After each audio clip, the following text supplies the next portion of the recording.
you so much for coming on to Tamara Perspectives with me. It's truly a pleasure to have you. You're such an inspiration. I've heard you speak in the past, and I'm a fan. Oh. I'm a fan of you, of your work. So it's really nice to be. The pleasure is all mine, and I'm super excited. So I realized that we have something in common, which is that we both started off our entrepreneurial journey at 23. Really? Yes. Oh.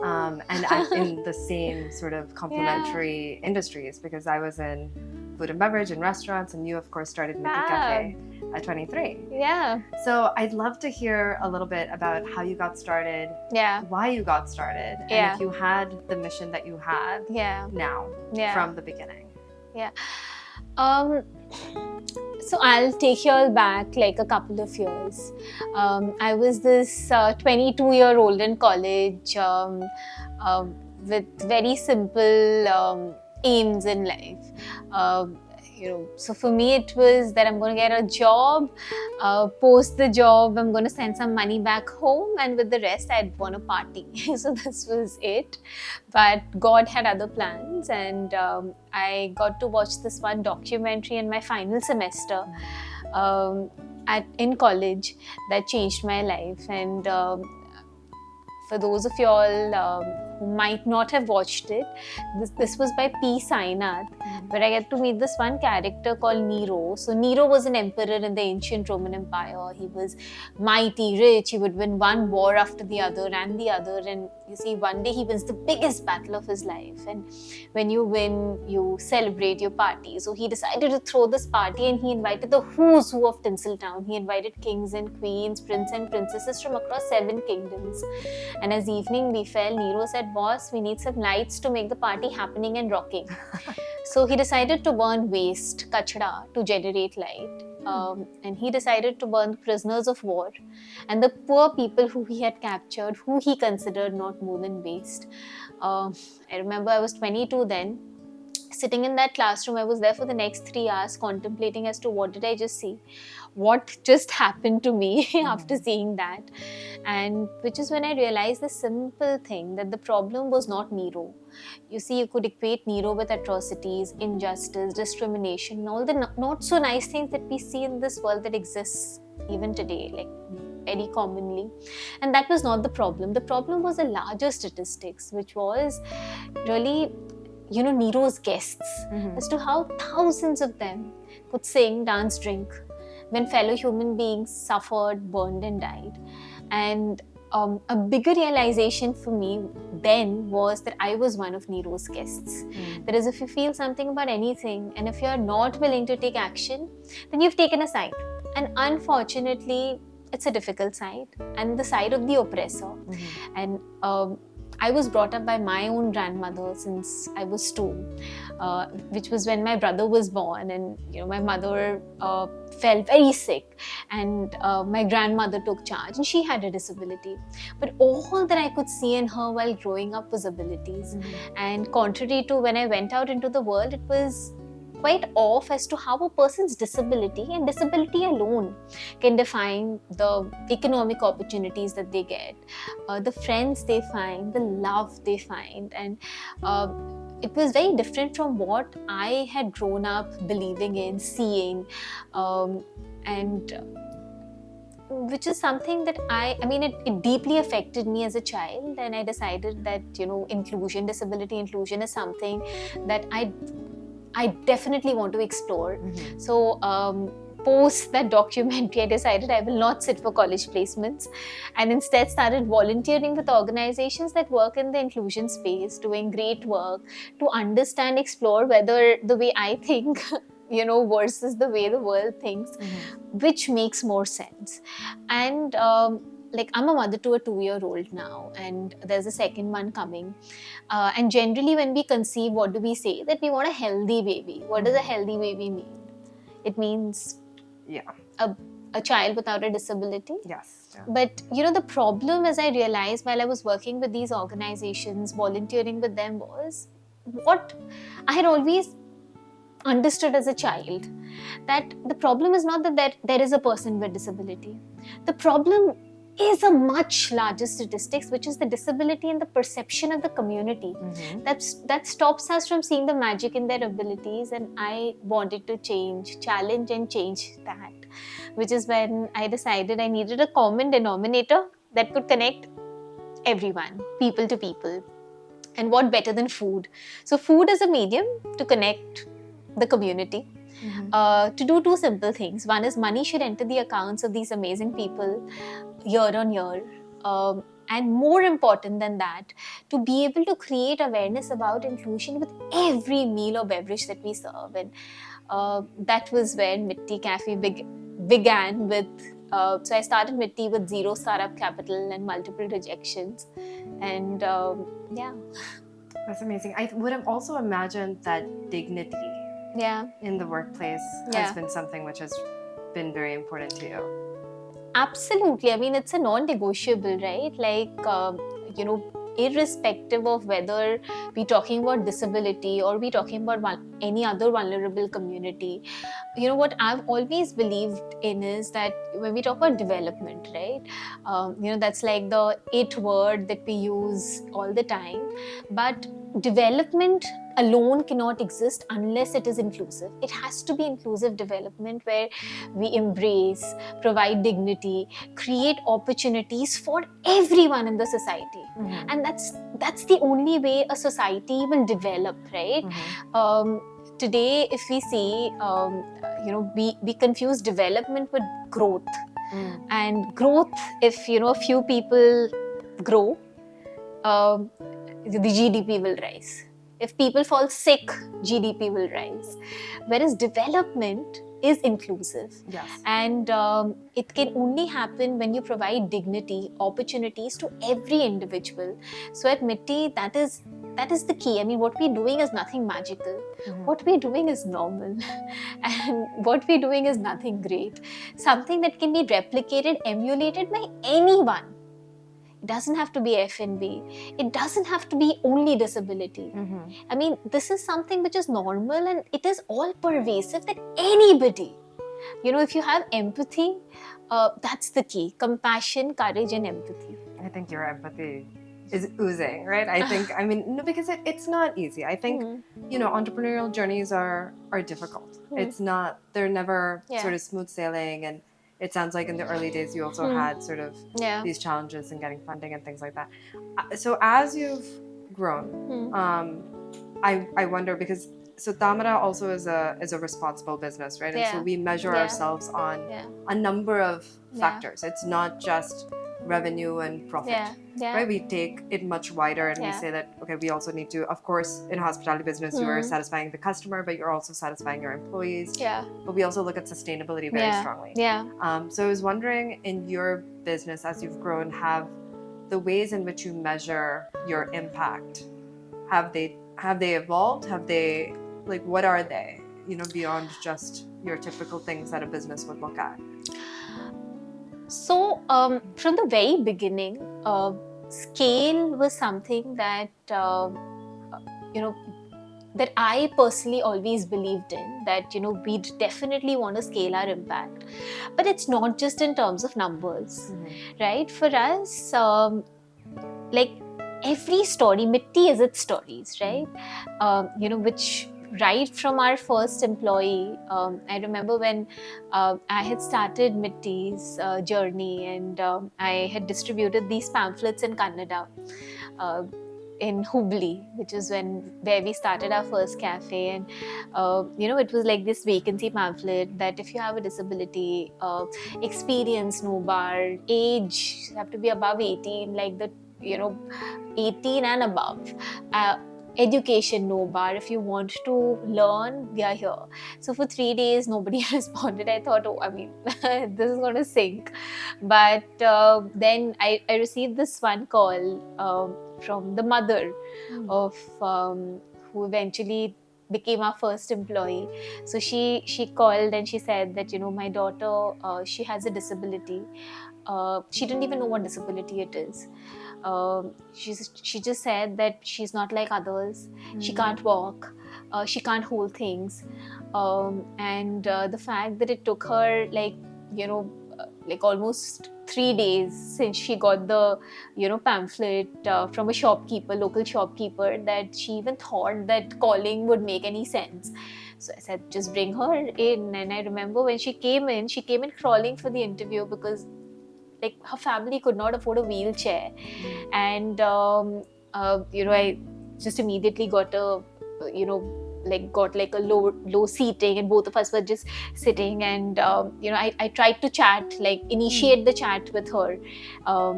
And I mean, for the longest time she won't open her mouth, she won't talk. And then finally I just asked her, do you want to work, do you want to learn? She's like, you think I can? And मतलब कि आपको लगता है हम कर सकते हैं? That's what she asked me. And I mean, and I just said, हाँ, मतलब क्यों नहीं?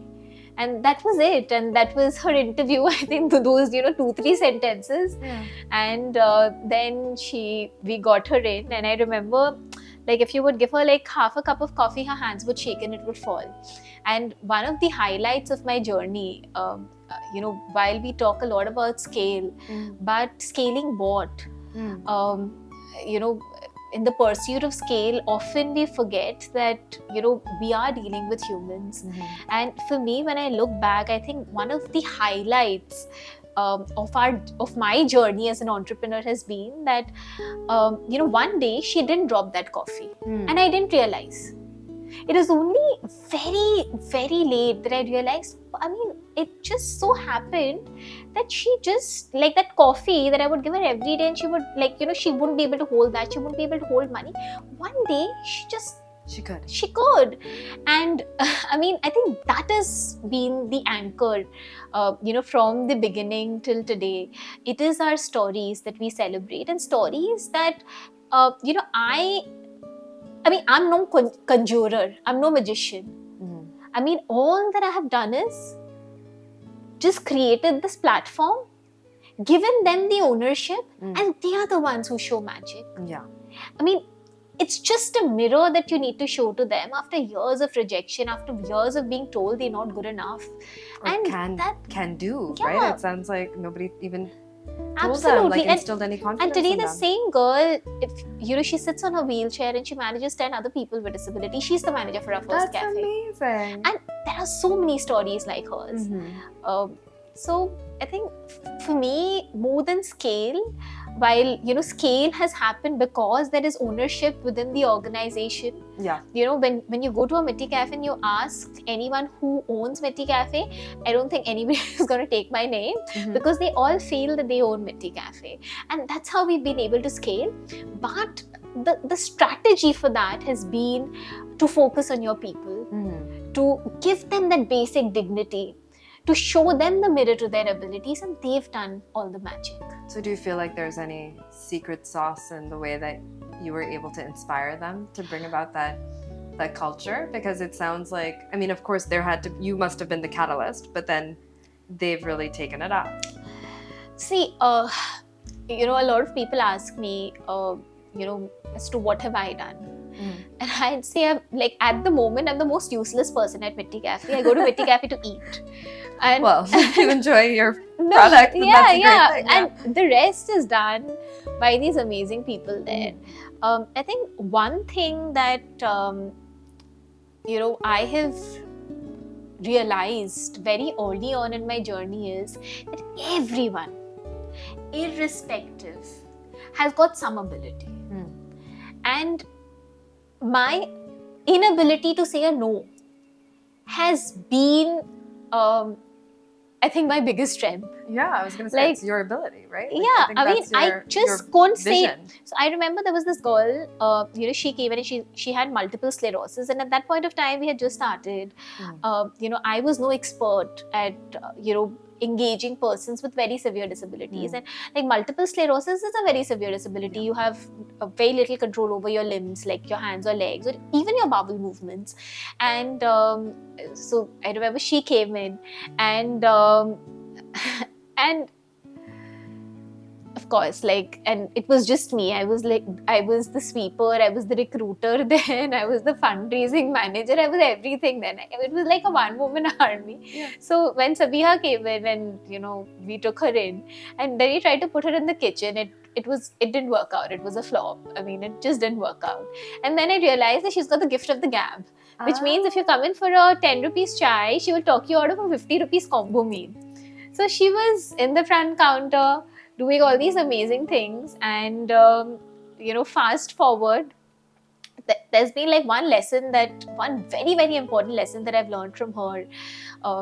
I remember there was her mother once came in, and so Sabiha is again a single mother. She has a son, and her husband thankfully left them. He took her through immense violence, like domestic violence, emotional abuse, and to an extent that he would give her electric shocks, and I mean, he would torture her to an extent that, it's just terrible to hear. And I remember that I met her friend once, and she said that in her college, she used to be the captain of the basketball team. And it was the same girl, who's in that state now. So anyway, she's irrespective, very determined. So her mother comes in one day, and she tells me that, Sabiha is not feeling too well, yet she's still coming to work. Like, no matter how much I tell her that, to take a break. So I said, okay, I'll talk to her. And, with how naive I was then, like when I started, I thought that maybe it is the money, that, maybe her salary would be cut or whatever. So I just took her aside. I was like, Sabiha, tum mat aao, don't come for a few days. Don't worry, I'm not going to cut your pay. What she did to me, I mean, was just has changed my perspective to such a great extent. She just looks at me left, right, and center, and she tells me, you think I come here for money? You think I come here for money? I mean, job after job, interview after interview, I've been rejected at. I know the value that I get to your table every day. I go back and I tell my son. I mean, in my entire day, the part that I look forward to the most is when I go back and I tell my son, what all have I done? The amazing things. You think I come here for money? And it was almost like a storm that hit me, and I just realized that, people don't do, of course, money, sustainability is a part. But if you give a person, like you mentioned, dignity, respect, the contribution that they can do for the organization, for themselves, which goes hand in hand, is just so much more. Yeah. And now this girl, she doesn't work with us anymore. She's outgrown Mitti Café. She started her own kirana shop. She's employed a person with Down syndrome, and now she's a vendor. That's fantastic. So, I mean, possibilities are immense. And I think my strength as an entrepreneur has been, as I mentioned, not being able to say no to a lot of things. And often realizing that your heart is more intelligent than your head, and you would know when to listen to it. So, this intuition is something that I think I have had to learn very recently. So if you've had that throughout, that's very impressive. I run a skilling academy called Satya, and what we do is we work with disadvantaged youth to try to bring them into the hospitality industry. But the academy part is a very small thing, right? In the sense, like you skill for 3 months. But what we have seen is that we then, what we do is we work continuously with these young people, and we get them placed in hotels, and we handhold them for about 5 years. The first thing is dignity, right, in the work. But the second thing that we've had to do, and what actually takes up most of our time, is advocacy. Because we really have to fight for these young people to be paid well, treated well, fairly, know their benefits, educate them in that way, right?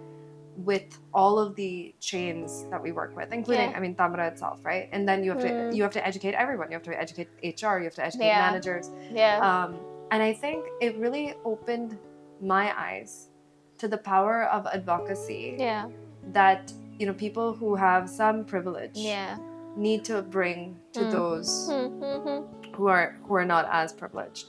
And to me, it sounds like you have been that person as well.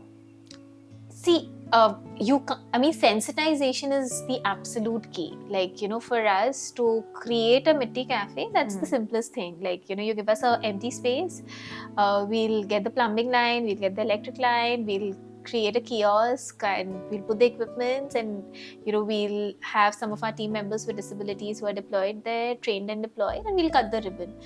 But the real game starts after that, right? So Mitti Cafe has been, it's not about that physical infrastructure, but it has been a movement. A movement to really create awareness. So when we say that, why we are generating livelihoods, the more important part is to be able to create awareness. With every meal or beverage, there are change makers with disabilities serve from the forefront. It's not just about that tea. It is about the awareness, the conversations that happen along with that tea, or whatever else you order or you come into a Mitti Cafe for. And Mitti Cafe, any Mitti Cafe, like as I said, the real game starts after the cutting of the ribbon, because that's when the ownership shifts to the community. Yeah. And the natural interactions that happen, and because 100 Mitti Cafes, 10,000 people trained, 50,000 people trained, 10,000 employed. Doesn't move the needle. We're talking about 70 million people with disabilities only in India. Yeah. 1 out of 6 people in the world have a disability, like over 1 billion people. So doesn't move the needle. Can only be moved when conversations happen, when sensitization happens, and it has to be natural. I remember I had gone into one of our cafes, and one customer came storming at me. He was so angry. Somebody must have told him that I'm a part of Mitti Cafe. And he's like, "Are you a part of Mitti Cafe?" I said, "Yes, sir." And then he said that, this boy here, the way he talks to me, I just came to your cafe. And the moment I came, the way he spoke to me, he's like, "Samosa, how many? How many do you want?" And I listened to him patiently, and I explained to him that this boy, his name is Bharat, and he is in the autism spectrum, and not all disabilities are visible. There are hidden disabilities as well. The fact that his expressions may not be able to do justice to how amazing he's feeling within, how amazing his family is feeling. After so many rejections, now this boy comes to work. His mother boasts to her relatives and her neighbors. He goes back, takes back like a salary, contributes to the household expenses, and all of this is possible because of the community, because of you. And now this person, he walked off, and that was the end. And I happened to be at the same cafe another day, and I see the same person, and I hide. I'm like, round 2. And what I see was so amazing. So he came in with a friend of his. He is giving Bharat a high five, introducing Bharat to his friend. Aww. So perceptions change. There is compassion that exists in the community innately. I have seen it through and through my journey as an entrepreneur, and it's just about tapping it. Not being discouraged by the black sheep that may exist, but by and large, people are nice, and it's just about making them aware, and that's what we do through Mitti Cafes. That's amazing. Do you, there are many organizations, I think, which are also good-hearted, right? And have good intentions, and want to bring about more inclusivity across industries, right? Are there certain goals or benchmarks you feel like we should all be incorporating in this space? So for us, it has been a very organic journey, and every benchmark that we have set is adjacent to human goals, which are very basic, right? When we talk about our organization and when we measure our success, it is relevant to us. One is, of course, you have measurables like the change in perceptions in the community. You have measurables where if a person comes in, for example, if Kotappa came in and he won't speak a word, from there to, is he expressing now? So I think for every organization it would be different, but it cannot only and only solely be economic. Your social has to go hand in hand. And if you've taken care of your human resources, all other resources will fall into place. So is there something is there something specific? You mentioned like societal change, right? Yeah. So can you give an example of one of these metrics? Yeah, of course. So for us, as I mentioned, that with every Mitti Cafe, there are interactions that happen. With every Mitti Cafe, we have stories of any individual who comes in. For example, when Bhairappa came in, he was rejected at 80 plus jobs. So he's got dwarfism, motor disability, and mild intellectual disability. And post those rejections is when we got lucky and we found him. And when he came in, I remember he came in barefoot, with like a gamcha, and torn clothes. And fast forward today, he is our team lead. He's leading our entire team at the Bangalore International Airport. But see, for us, for the world to see their abilities, it is a easier challenge when you compare it to our candidates seeing their abilities after years of rejection, after years of being told they're not good enough. So Bhairappa, he was bullied all his life. He once caught hold of me and he tells me that so when he was born, his mother passed away, and his whole village, and there are so many taboos that exist, right? His whole village considered that little baby, that newborn baby, as the reason for his mother passing away, that he has a disability, he must be cursed, so the mother passed away. Henceforth, nobody from his village let their children play with him. So all his life, this boy had no friends, and he tells me this. And fast forward now, he has friends, and he's become the team lead, very good. But he was told something even more painful. He was told that nobody will ever love you in your life because of your disability. Right. But God had other plans, and Bhairappa then was working at Mitti Café Infosys, and Rupa was working at Mitti Café Wipro. And so this was the Infosys Wipro love story. So I remember I presented at one of the GC meetings of Wipro, and Mr. Premji was there, and I mentioned to him this was a Infosys Wipro love story. So love has no boundaries, disability being minuscule. So I think we have so many stories like these that make Mitti Café what it is, and that also helps us tell the world what is possible. What we're doing is minute, point, some percentage of, what is the potential of the community to really do if they just remove the disability in their perception. So many more Bhairappa, so many more Kirti, so many more Sabihas. So for us, Lakshmi, she's a single mother of 2 children, only earning member of her family. She can't hear or speak. So for her, she has a dream. So one day she looks at a newspaper clipping which says world tour, and she asks someone, what is this Eiffel Tower, and what does this mean, and somebody told her what world tour is, and she has a dream. She's again a single mother, only earning member of her family. So she has a dream that today her children will study, 2 children, and one day 3 of them will go on a world tour. So I think all of these people have dreams. And every dream is special, and all of this is possible, and so many more dreams like Lakshmi's is possible, when the community really believes that it's possible. And that's exactly what we want to do through Mitti Café, and that's how we measure our success. Our success is measured by how many, like if we go into a Infosys, or if we go into a Wipro, or if we go into a Bangalore International Airport, how many more vendors have also employed people with disabilities looking at us. It's not just about us. Competition is something that which is also, like, for us, it is a success matrix. That is, if more people are hiring, if more people are emulating what we're doing, that's where success lies for us. So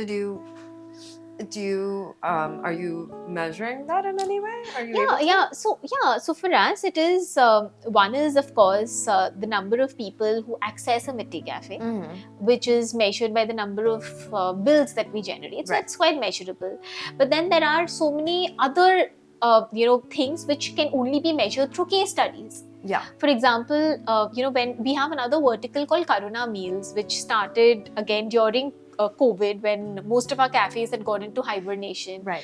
And while we were looking at survival, one of our team members, Hemant, he's got cerebral palsy and autism. He comes to us at the peak of COVID and he says that there are people who are hungry and we know how to cook. That's our strength.